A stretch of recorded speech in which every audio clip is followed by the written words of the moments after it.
November 15, 1987. Fort Bragg, North Carolina. 12 soldiers entered the Pine Valley training area for what should have been a 3-day survival exercise. They carried standard gear, followed established protocols, and checked in every 6 hours like clockwork. At 14:30 hours, squad leader Sergeant James Mitchell radioed their position. Grid reference 342.789. All good here, Command. Moving to Checkpoint Bravo. That was the last anyone heard from them. The official report said they deserted. All 12. Experienced soldiers with perfect records, some with families, some months from retirement. Just walked away. But Sarah Mitchell, the squad leader's daughter, never believed it. And 37 years later, when a hiker's GPS malfunctioned and led him to coordinates that don't exist on any map, she finally got her answer. What he found in that bunker wasn't just evidence of what happened to the 12 soldiers. It was proof of what the military was willing to do to keep some secrets buried forever. Subscribe because some truths are too important to stay hidden. The morning of November 15th had started like any other training day at Fort Bragg. Sergeant James Mitchell, 34, kissed his wife goodbye and promised his 8-year-old daughter Sarah he'd bring her back a pine cone from the woods. He'd done hundreds of these exercises. Navigation, survival, tactical movement. Routine stuff for a man with 16 years of Army experience. His squad was handpicked. 11 other soldiers, all veterans, all trusted. Staff Sergeant David Chen, weapons specialist, 2 tours in Germany. Corporal Maria Santos, communications expert, fluent in 4 languages. Private First Class Tommy Rodriguez, barely 21 but already showing leadership potential. They weren't troublemakers. They weren't dissidents. They were the kind of soldiers the Army builds its reputation on. The Pine Valley training area stretched across 15,000 acres of dense North Carolina forest. Miles of hiking trails, mock villages for urban warfare training, and enough wilderness to get lost in if you weren't careful. But these soldiers were careful. They trained there dozens of times. At 6 o'clock hours, they assembled at the staging area. Lieutenant Colonel Bradley Reeves briefed them personally. Standard survival exercise. Navigate to 3 checkpoints over 3 days. Live off the land. Test radio protocols. Report back Sunday evening. Nothing unusual about this mission, Reeves told them. Treat it like a camping trip with obstacles. Sergeant Mitchell nodded. He'd heard variations of that speech before. What he didn't know was that this exercise had been specifically designed for his squad, and that Lieutenant Colonel Reeves had orders he wasn't sharing. At 8:30 hours, the 12 soldiers entered the tree line. Security cameras at the perimeter logged them passing checkpoint Alpha. They moved in standard formation, Mitchell taking point, Rodriguez bringing up the rear. By all accounts, they were following protocol exactly. At 11:15, they radioed their first position report. On schedule, on course. No problems. At 14:30, Mitchell's final transmission. Grid reference 342.789. All good here, Command. Moving to Checkpoint Bravo. After that, silence. By Sunday evening, when the squad failed to return, search teams were deployed. Helicopters scanned the canopy. Dogs followed scent trails that seemed to vanish at a creek bed. Ground teams combed every square mile of the training area. They found nothing. No equipment, no footprints, no sign that 12 armed soldiers had ever existed. On Wednesday, November 18th, the families were called in for a briefing. Sarah Mitchell, then 8 years old, sat between her mother and grandmother in a sterile conference room as Lieutenant Colonel Reeves delivered the news. After extensive investigation, he said, reading from prepared remarks, we have concluded that the 12 soldiers assigned to training exercise Bravo 7 voluntarily abandoned their posts and deserted their units. Sarah's mother, Linda, stood up immediately. That's impossible. James would never. Ma'am, I understand this is difficult, but the evidence is clear. No signs of struggle, no distress signals, no equipment left behind. These soldiers made a conscious decision to leave. The other families erupted. David Chen's wife started crying. Maria Santos's father, a Vietnam veteran himself, shouted that the Army was lying. Tommy Rodriguez's mother just sat in stunned silence. But it was Linda Mitchell who asked the question that would haunt everyone in that room for the next 37 years. If they deserted, where are they? Why hasn't anyone seen them? Why haven't they contacted their families? Lieutenant Colonel Reeves closed his folder. That's not a military matter anymore. That's a civilian law enforcement issue. The FBI investigation lasted 6 months. Agents interviewed family members, checked bank accounts, monitored phone lines. They found no evidence that any of the 12 soldiers had accessed money, made contact with relatives, or established new identities. By 1988, the case was quietly closed. The soldiers were officially listed as deserters. Their families received no benefits, no closure, no answers. But Linda Mitchell never stopped asking questions. She filed Freedom of Information Act requests. She hired private investigators. She attended every military family support group she could find, looking for others who'd lost soldiers under suspicious circumstances. What she discovered was a pattern. Since 1975, at least 30 soldiers from various bases had disappeared during training exercises. All were classified as deserters. All had exemplary records. All vanished without a trace. In 1995, Linda Mitchell received an anonymous letter. No return address, postmarked from Washington, D.C. Your husband didn't desert. None of them did. They were selected for something else. Stop looking for your own safety. She showed the letter to the FBI. They told her it was probably a hoax. She showed it to a military liaison officer. He said it was likely from someone with mental health issues. But Linda knew better. Someone out there knew what had happened to her husband. Someone was warning her to stop digging. She didn't stop. By 2010, Linda Mitchell had assembled a database of 47 missing soldiers spanning 4 decades. All classified as deserters. All with perfect service records. All vanished during routine training exercises. She started a blog, The Missing Battalion. She shared documents, timelines, family testimonies. The site gained a following among military families and conspiracy researchers.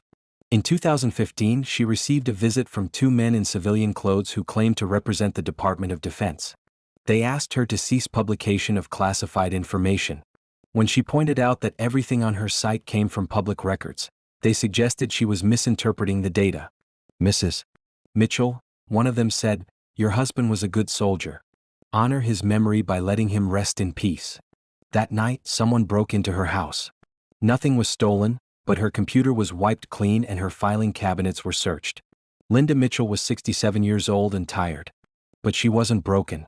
She moved her research to encrypted cloud storage and continued publishing. If anything, the intimidation convinced her she was on the right track. Meanwhile, her daughter Sarah had grown up with questions that had no answers. She'd become a paralegal, partly because she wanted to understand how legal systems could fail families so completely. In 2020, Sarah started helping her mother with research. Together, they discovered something new. Shell companies connected to defense contractors had purchased land adjacent to military training areas where soldiers had disappeared. The purchases were made months or years after the disappearances, often through intermediaries that were difficult to trace. One of those companies, Blackwood Research Solutions, had purchased 500 acres adjacent to Fort Bragg's Pine Valley training area in December 1987, 1 month after the squad's disappearance. In March 2024, Sarah Mitchell received a phone call that changed everything. Mitchell, this is Mark Henderson. I'm a hiker and I think I found something that belongs to your father. Mark Henderson, 34, was an experienced outdoorsman who knew the North Carolina mountains like his backyard. He'd been attempting to follow a new trail when his GPS device started malfunctioning, giving him coordinates that didn't match any official maps. Instead of turning back, Henderson followed the erratic readings. They led him deeper into the forest than he'd ever been, past boundaries he didn't recognize, to a clearing that shouldn't have existed. In the center of the clearing was a concrete structure, partially buried and overgrown with vines. It looked like a bunker or observation post, but it wasn't marked on any public maps. Henderson found an unlocked entrance. Inside, the air was stale but dry. Emergency lighting flickered on automatically. The walls were lined with filing cabinets, communication equipment, and what looked like monitoring stations. But what caught his attention was a bulletin board covered with photographs. Military headshots arranged in neat rows. 12 faces in the top row, all marked with red ink. At the bottom of the board, a label, Exercise Prometheus Phase 1 Complete. Henderson recognized one of the faces from news articles he'd read online. Sergeant James Mitchell, missing since 1987. He took photos with his phone and called Sarah Mitchell that same day. Sarah drove to North Carolina immediately. Henderson led her to the bunker, and what she found inside was worse than anything she'd imagined. The filing cabinets contained thousands of documents. Medical records, psychological profiles, experiment logs, and surveillance reports dating back to 1975. The missing soldiers hadn't deserted. They'd been abducted by their own military for use in classified research programs. Exercise Prometheus was a joint operation between the Army and the CIA, designed to test the limits of human endurance and psychological conditioning. Soldiers were drugged, subjected to sensory deprivation, and used as test subjects for experimental interrogation techniques. The program had been inspired by MKUltra and other mind control experiments from the 1960s, but it was specifically designed to create more effective soldiers. Subjects who could withstand torture, operate without sleep, and follow orders without question. Most of the subjects died during testing. Those who survived were considered too dangerous to release, since they knew about the program's existence. Sarah found her father's file. James Mitchell had been selected because of his psychological profile: strong moral compass, protective instincts, natural leadership ability. The researchers wanted to see if they could break those qualities and rebuild him as a more compliant soldier. According to the logs, he'd resisted conditioning for 6 months before suffering what was clinically described as complete psychological breakdown. He died on May 23, 1988, 6 months and 8 days after he'd kissed his wife goodbye. His body, along with the bodies of his 11 squad mates, was cremated and buried in unmarked graves on the facility grounds. Sarah called the FBI. She called the media. She called every congressman she could find. But before any investigation could begin, the bunker was mysteriously destroyed in what officials called a controlled demolition due to structural instability. The documents Sarah had photographed were dismissed as elaborate hoaxes. Mark Henderson, the hiker who'd found the site, was arrested on trespassing charges and held for 72 hours. When he was released, he refused to discuss what he'd seen. But Sarah Mitchell wasn't giving up. She'd inherited her mother's determination and her father's sense of justice. She published everything online, including the photos and document scans she'd made before the bunker was destroyed. The story went viral. #Exercise Prometheus began trending on social media. Military families from across the country came forward with similar stories of loved ones who disappeared during training exercises.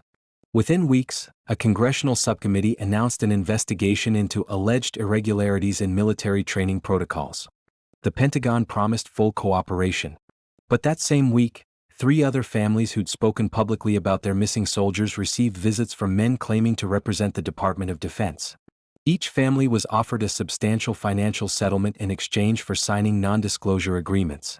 2 families accepted. The third, the Chen family from California, refused. David Chen's wife, Helen, had been fighting for answers about her husband's disappearance for 37 years. She wasn't going to stop now. "They want us to forget," she told a reporter from the Washington Post. "They want us to take their money and pretend our loved ones never existed." But silence is what allowed this to happen in the first place. The congressional investigation began in June 2024. Committee members reviewed thousands of pages of documents, interviewed dozens of witnesses, and visited multiple military installations. What they found was a pattern of illegal experimentation spanning 50 years. Exercise Prometheus was just one of several programs designed to enhance soldier performance through unethical means. Others included testing of experimental drugs, exposure to biological agents, and psychological manipulation techniques that violated the Geneva Convention. The committee's final report, released in September 2024, concluded that at least 200 soldiers had been used as unwilling test subjects between 1975 and 1995. Most had died during testing. The few survivors had been transferred to long-term care facilities under false identities. But even as the truth was finally being revealed, questions remained. How many other programs were still active? How many soldiers were still missing? How far up the chain of command did the cover-up go? Sarah Mitchell, now 45, continues to search for answers. She's founded a nonprofit organization called the Prometheus Project, dedicated to finding missing soldiers and exposing military cover-ups. Every year on November 15th, she visits Fort Bragg and places a wreath at the training area where her father's squad disappeared. She's joined by other family members, veterans advocates, and journalists who refuse to let the story die. The Pine Valley training area is still active. Soldiers still train there, following the same routes her father once walked. But now there's a plaque near the entrance, installed after years of pressure from military family groups. It reads, "In memory of those who served with honor and deserve to be remembered."